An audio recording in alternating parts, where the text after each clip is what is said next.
Добрый день, дорогие друзья. Мы работаем в студии медиаклуба «Апсны-Яха».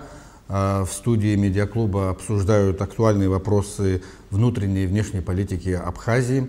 Сегодня у нас в студии известные государственные и общественные деятели, опытные дипломаты, возглавлявшие в разные периоды современной истории Абхазии одно из ключевых ведомств нашей страны, Министерство иностранных дел, Сергей Миронович Шамба и Вячеслав Андреевич Чирикба. Сергей Миронович Шамба, как вы знаете, возглавляет политическую партию «Единая Абхазия», а Вячеслав Андреевич Чирикба возглавляет общественную организацию «Ахипшимра». Я предлагаю начать наш сегодняшний разговор с одной из актуальных тем современной мировой политики, международной политики. Это ситуация в Венесуэле. Ситуация в этой латиноамериканской стране нас может не беспокоить, поскольку, как мы знаем, это одна из стран, которая вслед за Россией признала нашу независимость. И ситуация в этой стране, конечно же, беспокоит нас. И я бы хотел задать такой вопрос. Представитель лидера оппозиции, который провозгласил себя временным президентом Венесуэлы, в интервью журналистам заявил, что, возможно, Венесуэла, грузинским журналистам, я хочу подчеркнуть, одному из грузинских телеканалов, он заявил, что, возможно, в случае, если они возьмут полностью власть в стране, новая власть может отозвать признание независимости Абхазии. Как вы это прокомментируете? Возможно ли это вообще? Есть ли такой мировой прецедент?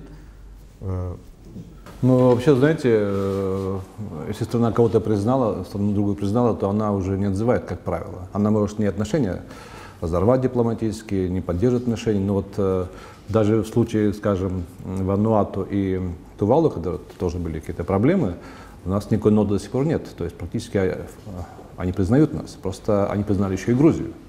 Здесь есть, конечно, коллизия такая, так сказать, юридическая. Тем не менее, никакой, если ноты нет, а то, что мы вас уже не признаем, то ничего как бы и не произошло. Что будет в Венесуэле, мы еще не знаем, еще очень рано говорить. Вот. Конечно, там огромные проблемы, экономические прежде всего, и политические проблемы, естественно.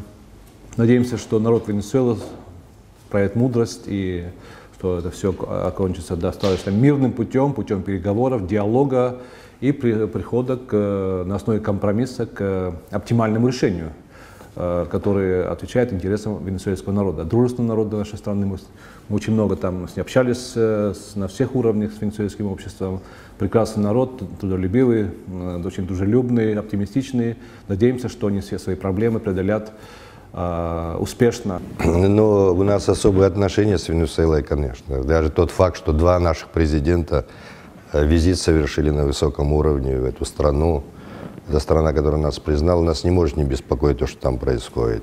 Ну, я понимаю, что в первую очередь то, что там происходит, это связано с теми глобальными мировыми проблемами, которые сегодня переживает весь мир. Нашему поколению, кстати, довелось жить в период таких перемен. Вот мы жили в период, когда была биполярная система, то есть два полюса, когда было США и СССР. Потом наступил период с начала 90-х годов, когда однополярным стал мир. Единственная страна, Соединенные Штаты, доминировала в международной политике. Сегодня идет переустройство мировой системы, и похоже, что уже выявилось несколько значительных центров, то есть речь идет о том, что формируется многополярная система. И это все происходит в жесткой борьбе, конечно. Был период, когда вся Латинская Америка считалась Соединенными Штатами это зоной своего влияния, и была такая доктрина Монро соответствующая. Вот.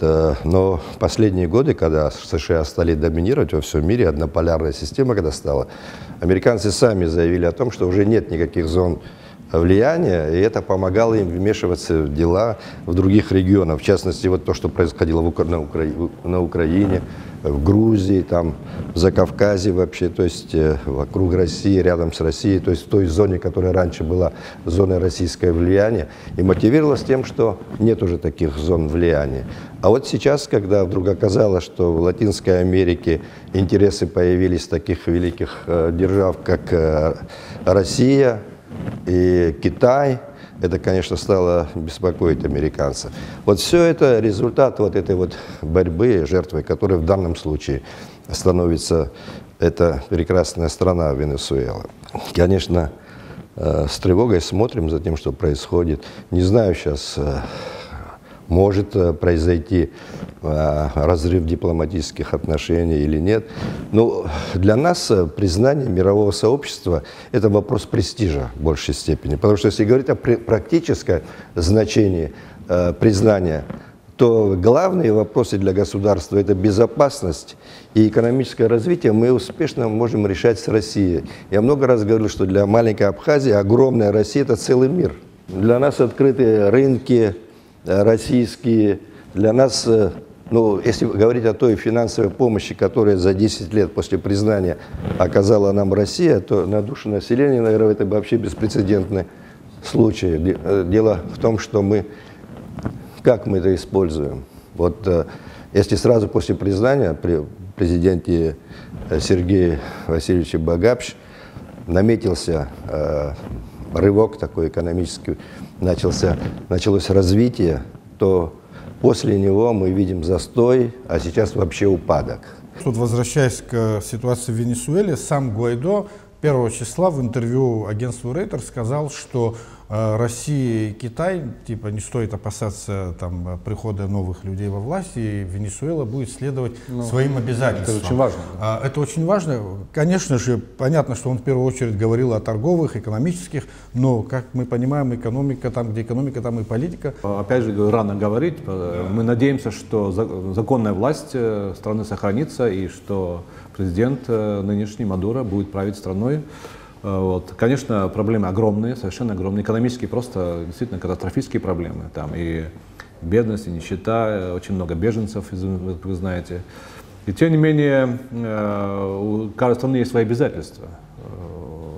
Российская Федерация оказала огромную помощь Венесуэле в экономическом плане, Китай также, Турция и так далее. Поэтому это все невозможно будет, так сказать, отменить. Да? Это все обязательства страны, которые, такое бы не было правительства, все это остается. И то, что вы сказали, это интервью, оно говорит о том, что здесь есть политическая, так сказать, да. Кстати, вот насчет этих признаний, отозваний признаний, вот я после того, как грузины сообщили о том, что отозвало признание Вануату, я встречался с министром иностранных дел Вануату в Москве. Так что, знаете, не так все однозначно, как мы читаем, значит, в сообщениях грузинских средств. Они часто выдают желание за действительное.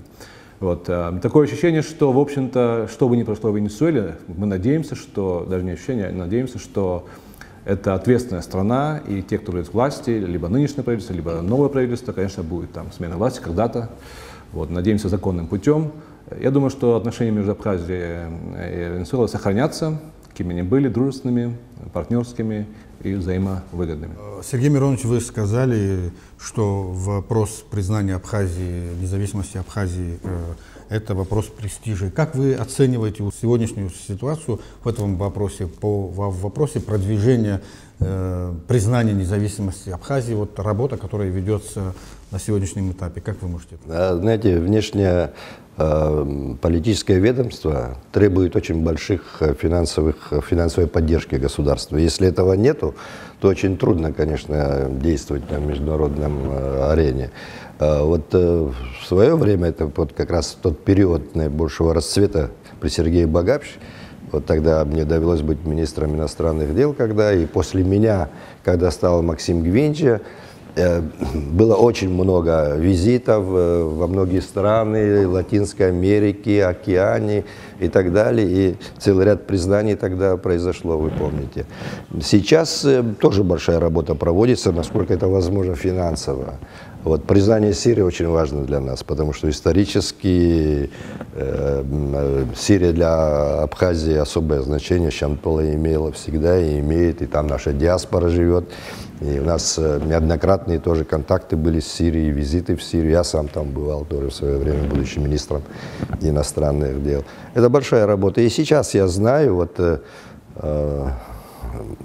есть попытки найти партнеров. Но еще раз повторяю, это надо делать, конечно. Это говорит о престиже нашей страны, но нам нужно сосредоточить нашу деятельность на том, что у нас есть большие завоевания, это стратегический союз с Российской Федерацией. Сергей Миронович, совсем недавно в социальных сетях обсуждалось ваше интервью, где вы сказали, что выступаете за диалог на равноправной основе с Грузией. Это вызвал такой ажиотаж, вырывали из контекста, некоторые давали объективно и так далее. Вот я предлагаю еще раз озвучить свое отношение, свою позицию, какие должны быть взаимоотношения между независимой Республикой Абхазия и соседней страной, которая называется Грузия. Вы знаете, самая кровопролитная война в истории человечества — это Вторая мировая война была. И несмотря на те жертвы, которые понес советский народ, Сталин сказал: мы воевали не с немецким народом, мы воевали с фашизмом. То же самое сказал Владислав Арзенбах, когда сказал, что мы не пойдем завоевывать грузинские территории, потому что мы воевали не с грузинским народом, а с этим руководством фашистским. Понимаете? Это слова великих политических деятелей. Я ничего нового в этом плане не сказал. Я просто сказал о том, что да, мы воевали с тем руководством грузинским, националистическим.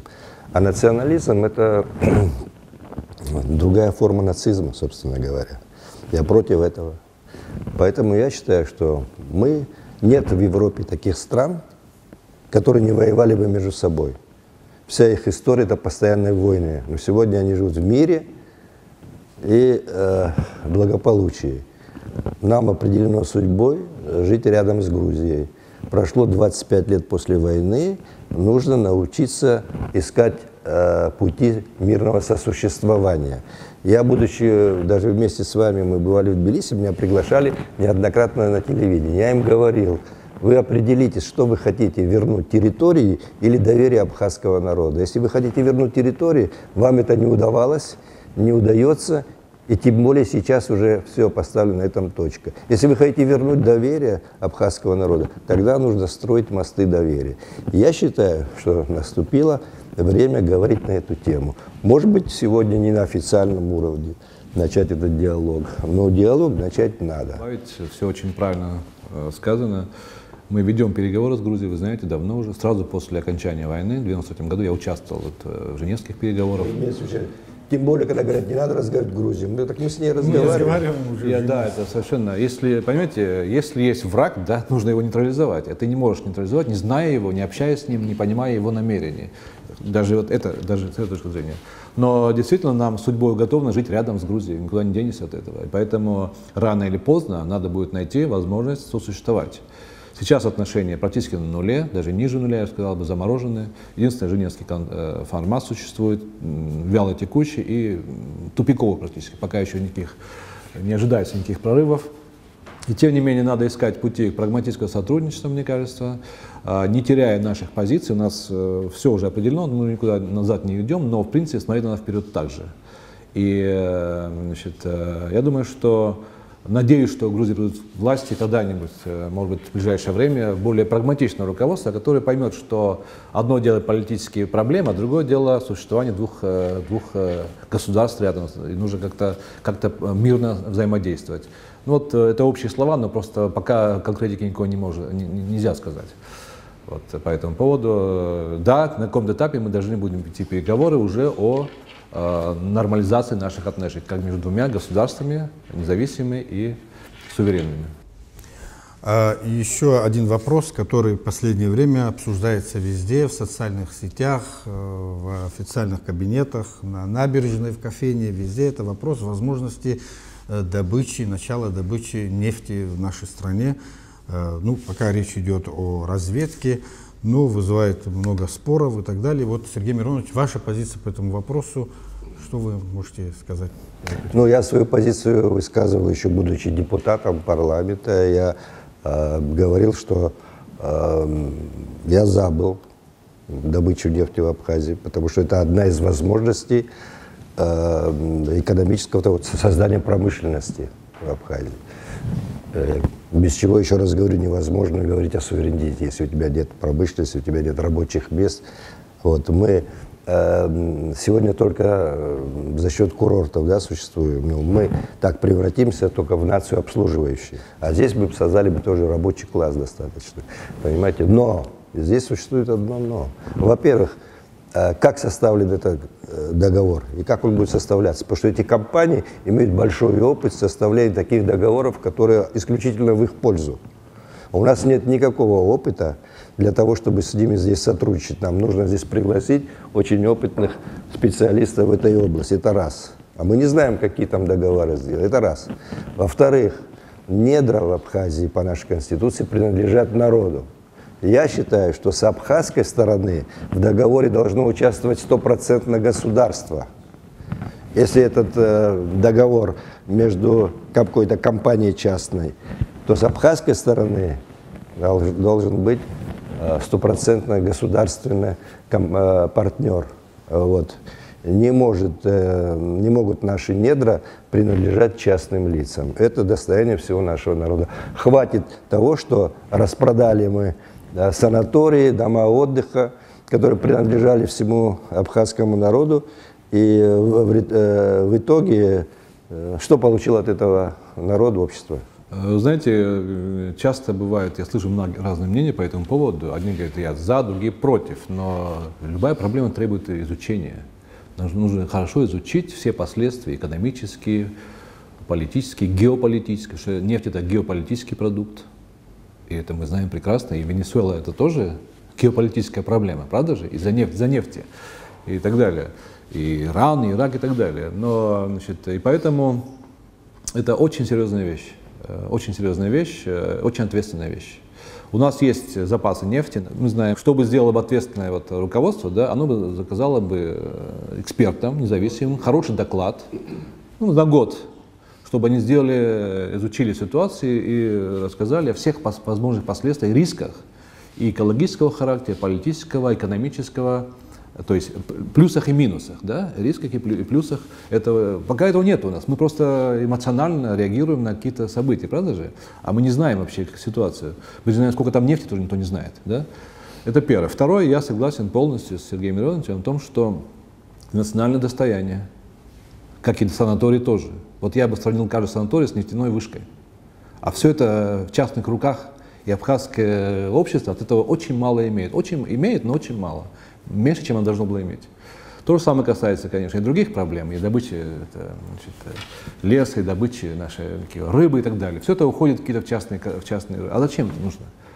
Нефть — это стратегический товар, стратегический продукт. Поэтому здесь нужно, вот как в Норвегии, у них есть огромный запас нефти и газа в Северном море.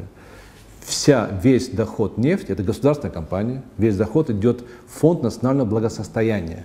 А это зарплаты, это пенсии, это дороги, детские сады, школы, образование, медицина. Это понятно, прозрачно, чтобы оно шло на пользу государства.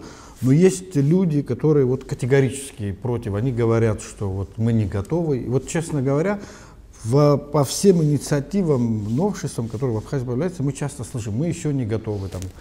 Мы не готовы, не знаю, к партийной системе выборов. Что мы не готовы к признанию, извините. Да. Когда мы будем готовы, когда этот день настанет, как мы будем готовы, если мы что-то не начнем делать? Правильно вот вы говорите. Я, например, в своей, так сказать, жизни всегда исходил из того, что нужно действовать вопреки. А если бы мы были такими осторожными, мы бы сегодня не имели того, чего мы имеем, своей независимости, суверенитета. Все это было бы невозможно, если бы мы с оглядкой все это делали. Надо действовать решительно. Мы выбрали путь к независимости, к процветанию экономическому, значит, нужно действовать решительно. А то, что касается, что мы не готовы, опасения всякие того, что это связано с экологическими угрозами и так далее, но эту нефть будут добывать наши соседи. Они уже начинают это делать. Мы просто останемся, опять же, такими нищими, сторонними наблюдателями. Все страны, которые имеют нефть, очень хорошо этим пользуются. Венесуэла – это там особый случай, еще раз повторяю, это связано с противодействием с Америкой. Национализация этих компаний, которые принадлежали частным американским раньше компаниям, вот привела к вот такому конфликту. Хотя и сегодня в Венесуэле самые большие инвестиции – это американский бизнес, там гораздо больше, 50 миллиардов американских инвестиций в Венесуэле, а российских 17 миллиардов. 80 миллиардов китайских. И китайских 80 миллиардов. Сергей Миронович, на выборах президента 2014 года вы поддерживали кандидатуру нынешнего президента Абхазии. Однако через некоторое время вы перешли в оппозицию, и сегодня политическая партия «Единая Абхазия», которую вы возглавляете, входит в оппозиционное общенациональное движение по защите государственности. Я перешел в оппозицию не потому, что какие-то там мои личные интересы, потому что если я пристраивался бы к властям во все времена, у меня проблем личного характера никаких не было, у меня их и сейчас нету, собственно говоря. Я все-таки, меня беспокоит судьба нашего государства, потому что я всю свою сознательную жизнь положил на это, связано было с этим, и я не хочу, чтобы те усилия, которые были затрачены, те жертвы в период войны, которые понесла наша страна, оказались напрасными. А эта угроза существует. Когда я на съезде Амцахара год назад, даже больше, да, это было, сказал, что мы стоим у красной черты, я именно это имел в виду. Не все это поняли, и многих это раздражать стало. Вот президент, выступая, сказал, что мы не стоим у красной черты, мы идем дальше. На самом деле и дальше и пошли, потому что стало только еще хуже. Что я имею в виду? Ну, если люди теряют веру в государство, если люди теряют веру в власть, если молодежь думает, как уехать из страны, то это как раз и есть большая опасность. Если мы не имеем экономики, если мы не самодостаточны, то это сигнал к тому, что мы теряем свой суверенитет. Если мы полностью зависим от финансовой поддержки, которая идет из России, это как раз тревожный сигнал. Поэтому нам нужно сосредоточить на том внимание, чтобы создать основу для промышленного какого-то развития в Абхазии. Ну, сельское хозяйство наше позволяет сделать страну самодостаточной в этом плане. Так или иначе, курорты развиваются. Если мы обеспечим безопасность людям, которые приезжают, мы можем ждать и притока отдыхающих тоже. Есть много вопросов. Хотел бы, чтобы возглавил страну человек, который понимает, что надо делать. Почему я стал рядом и поддерживаю Аслана Бжаня? Потому что я вижу, что этот человек системный. Я вижу его системный подход. Да, он не делает популистских заявлений, но мы их наслышались много, популизма.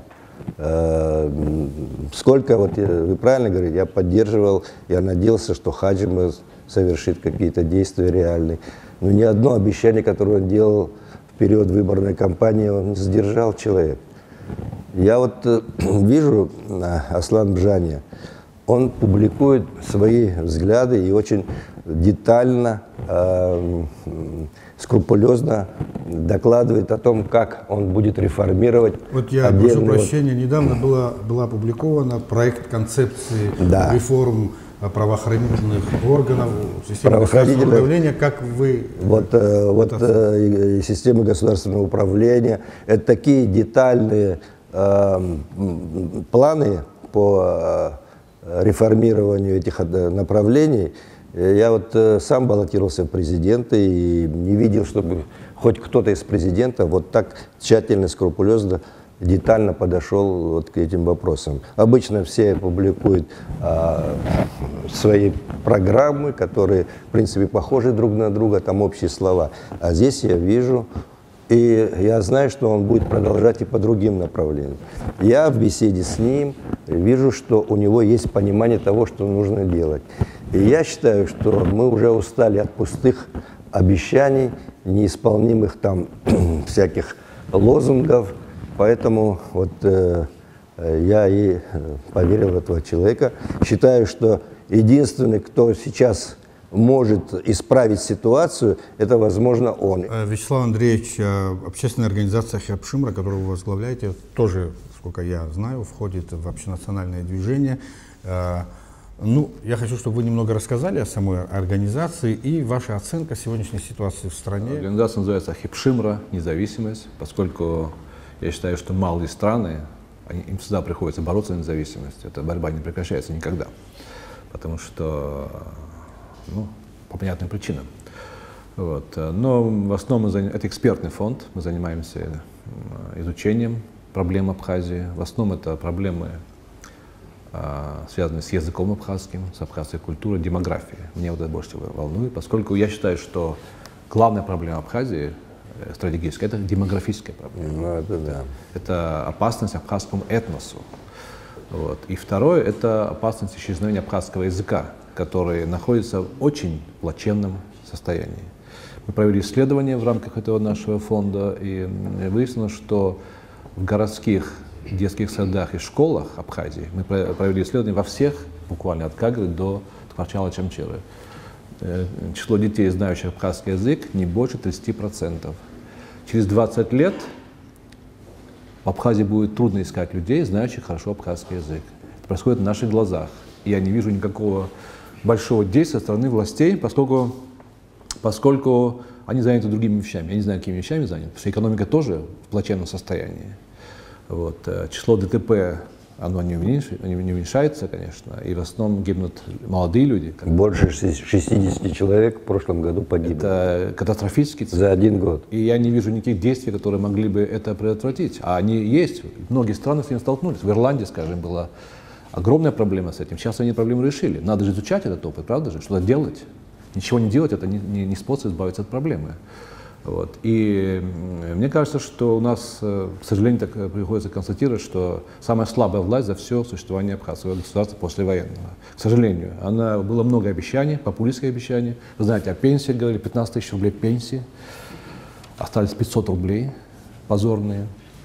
И очень много было обещаний, которые были практически оказались пустыми обещаниями.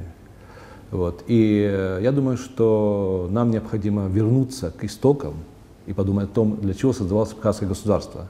Для защиты абхазского этноса и для, естественно, защиты всего населения Абхазии многонационального. Наше государство находится в состоянии, довольно хрупком состоянии. Вы знаете, экономическая ситуация, демографическая, языковая, все это требует неустанного внимания. Этого мы не видим сейчас. Мы надеемся, что если будет избран Аслан Георгиевич Бжаня, это достойный человек, я работал с ним какое-то время, очень профессиональный, очень системный, согласен с Сергеем Мироновичем. И мы надеемся, что это современный человек, который знает хорошо проблемы изнутри абхазского общества. Он знает прекрасно абхазский язык, он из интересной семьи очень.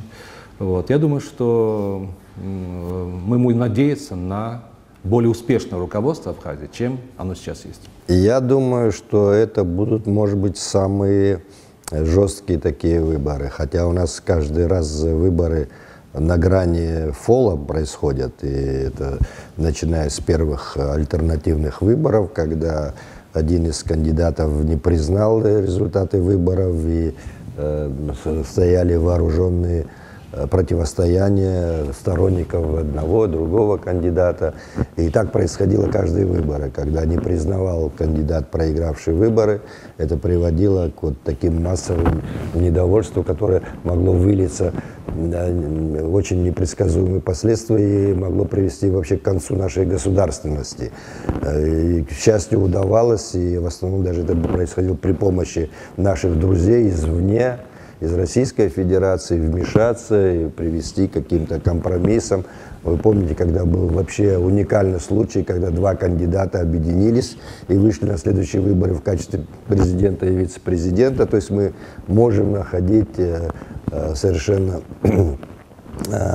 необычные такие решения выхода из ситуации сложившихся. Но зачем нам их создавать?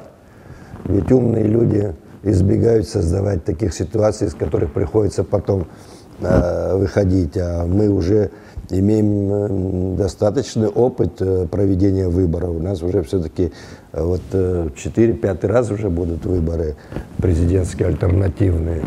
Так что мы должны все сделать для того, чтобы они прошли в такой демократичной, в спокойной обстановке. Но еще раз повторяю, надежды на это у меня мало. Вот. И мне кажется, что власть будет делать все, чтобы сохраниться, и здесь можно ожидать всякого. Мы должны быть готовы ко всему.